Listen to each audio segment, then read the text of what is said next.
Africa's most industrialized economy has found itself on the Financial Action Task Force's grey list after several warnings. At its latest meeting, the FATF made the decision to add the country to a list of countries that have failed to adequately combat financial crimes such as money laundering through the relevant legislative and prosecutorial processes. In the immediate aftermath of the announcements, the rand weakened 0.21% and plunged to the lowest level against the dollar since early November last year. Stocks also tumbled to a 7-week low as the JSE All-Share Index lost 2.6%.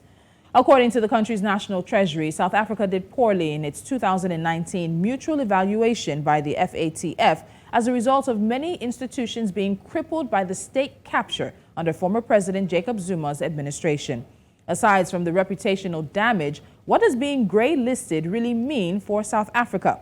Joining me to discuss the implications of this announcement is Albert Van Zyl. He's Manager, Unit for Corruption and Integrity Studies at Northwest University Business School. Albert, welcome to Business Edge. Thank you so much for joining me. Good afternoon. Thank you for having me. Fantastic. So let's start with this. We know that South Africa has, I guess we'll say, has been warned about the possibility of ending up on the grey list. And the country has taken key actions since 2021 to tackle corruption. Some of these include passing legislations aimed at improving the country's financial crimes law, also, of course, including the general laws, anti-money laundering and counter-terrorism financing. There are a number of other things as well. We've seen the mandate of the Financial Institutions Center Act widened. There's also been the establishment of the Fusion Center, bringing together the MPA, the SIU, SARS, the Hawks, crime intelligence, and so on. All of that to be able to address the issues that were brought up by the FATF in 2019. But after the observation period, the decision was made to add South Africa to the grey list. It simply wasn't enough. Why do you think it wasn't enough? Because there were a number of recommendations. From 67, South Africa was able to reduce it to 8 strategic deficiencies. Why wasn't that enough? Yeah, so you are indeed correct. A lot of effort has been put in place to make changes to relevant legislation. That has been done. But FATF also requires a country to be able to demonstrate that the country is implementing the relevant legislation aimed at combating money laundering and terrorist financing. And that is where we are lacking. Specifically to state it that we have deficiencies in ensuring that the criminal justice sector act as is required from FATF. Okay, so when you look at that, we see that the work the FATF does is quite specific to issues around money laundering, terrorism financing, and has now been expanded, of course, to nuclear weaponization as well. But in terms of terrorist financing and money laundering, how big are those issues for South Africa? Yeah, I think we must take one step back. FATF was established in 1989 to address issues regarding money laundering and terrorist financing. They developed some standards and recommendations to which the member countries have to adhere.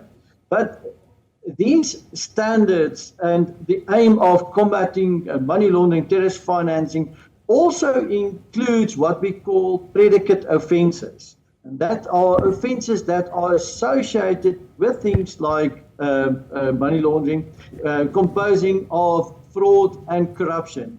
And of course, unfortunately, South Africa has been the victim of corruption in the form of state capture the recent 10 years or so. It's interesting you bring up the state capture because we've seen that it's, I guess we would say it's ghost, not even ghost really. Its tentacles continue to spread far and wide and continue to have damaging implications for South Africa. Now, many people believe that there are real world implications to being grey listed. I just had a conversation about Nigeria being on the grey list. But on our side, many people think that there won't be really too much negative impact that comes from the grey listing. They point to Turkey and they point to the UAE, who are both also on the grey list. So what kind of red flag do you think this could be for people wanting to do business in South Africa, I beg your pardon. What kind of red flag would it be? What implications are we going to see for South Africa? I think it's important that we understand what the grey listing status mean at this point in time.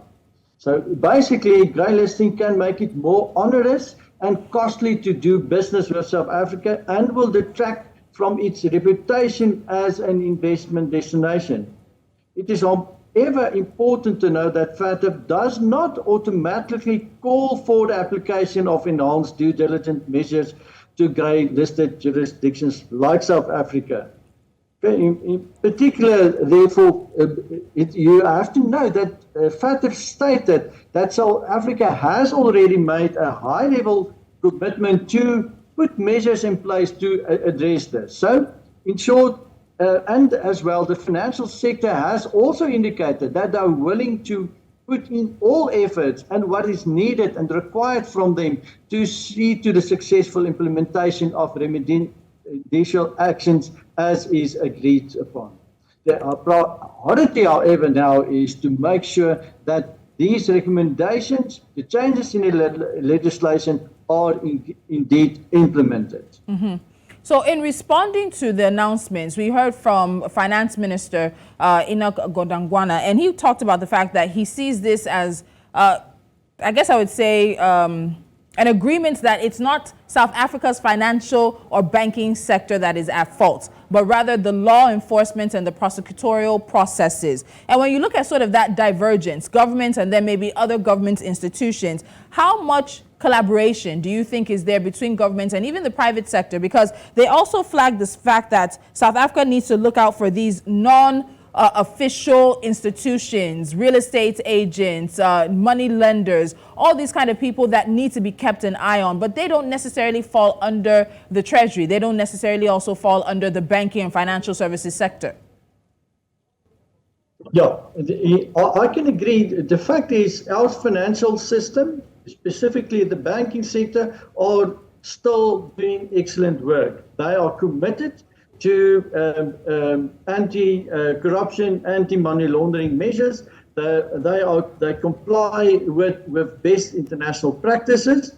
The issue, however, is to ensure that, and of course, they cooperate with law enforcement, in my opinion, as it should be, but the implementation of the measures to make sure that the corrupt and money launderers are detected as is required by FATF, that they are prosecuted and that they're put behind bars. That is where we are lacking.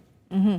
There are those who believe that it's actually South African companies operating in other countries that may feel the impact of the grey list much more than even South African entities in the country. What kind of pressure do you think this category of businesses could come under? And do you agree with that? Will it be the companies in the South African companies outside of the country that face more scrutiny and due diligence? Yeah, yes, certainly they will experience more scrutiny. As a matter of fact, it is already put in place. It's not a new thing, but what I think a bigger problem is for us to guard against is that there is a perception now that it is a risky business to engage with South African companies, and that risk needs to be properly addressed to ensure that we eventually get off this list. All right. So, Albert, in a 2021 paper, the IMF found that being put on the grey list could disrupt a country's capital flows, with banks possibly exiting relationships with customers based in high-risk countries to reduce compliance costs. Having South Africa added to the grey list could also complicate its attempts to obtain funding and support from multilateral development institutions and official lenders. What are the scenarios you think South Africa should prepare for? What do you think are the worst case scenarios from the grey listing that could come South Africa's way? Yeah, now research has shown that there has been different impacts experienced by countries who have been put on the grey list. Interesting, some of these negative consequences even endured after a country was put or removed from the grey list. It may have had an impact on the country's GDP, some instances, it affected funding to a country, in particular regarding NGOs and their activities. So we'll have to see how that plays out. But the important thing is that South Africa has and will continue to have a very stable financial system that has not been disrupted. Okay. We have to address the issues, however, that are outlined by FATF. Okay. So let's continue with this. So the government has set itself a deadline of January 2025 to be removed from the grey list. South Africa's finance minister says he's confident that the country can achieve this by even mid-2024. The FATF action plan for South Africa includes some big challenges to tackle money laundering, including a demand for better supervision of non-financial institutions like estate agents, accountants, auditors, real estate developers, even precious metal dealers who can often facilitate money laundering. And of course, as I said, that underscores the finance minister's point. But beyond that, what we've seen is that unless government and the private sector really work together, it could take as long as 5 years for South Africa to get off of this grey list. So looking at the challenges, do you think the government is being realistic with this 2025 hard deadline and this sort of soft 2024 deadline that it has set for itself? Yeah, in my opinion, that deadline is actually set by FATF. It's not our own doing. We have, however, committed to adhere to that. Yes, there's a lot of work that needs to be done. As you refer to entities like attorneys, like real estate agents, we have to make sure that they also comply with the requirements. The other outstanding issues like better international cooperation, the sharing of information, the enhancing the effectiveness of the Financial Intelligence Center, all those things need to be addressed, but in particular, the important thing is that we ensure that our law enforcement, that our criminal justice system is working better. In that regard, the government has promised to make to better capacitate relevant agencies.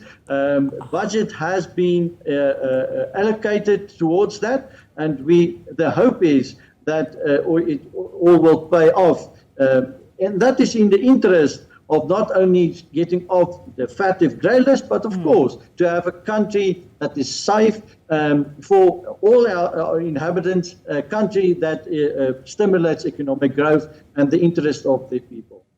Okay, so finally, Albert, before I let you go, South Africa is the only African member of the task force. And when in my earlier conversation concerning Nigeria, my guest spoke about African countries being able to control the narrative around issues such as anti-money money laundering, corruption, terrorist financing. Do you think we have a situation where there's not a contextual understanding of some of the challenges African countries go through that has them jumping through harder hoops than maybe some of their other countries? As I said earlier, Turkey and the UAE are on this list, but they haven't really been infected.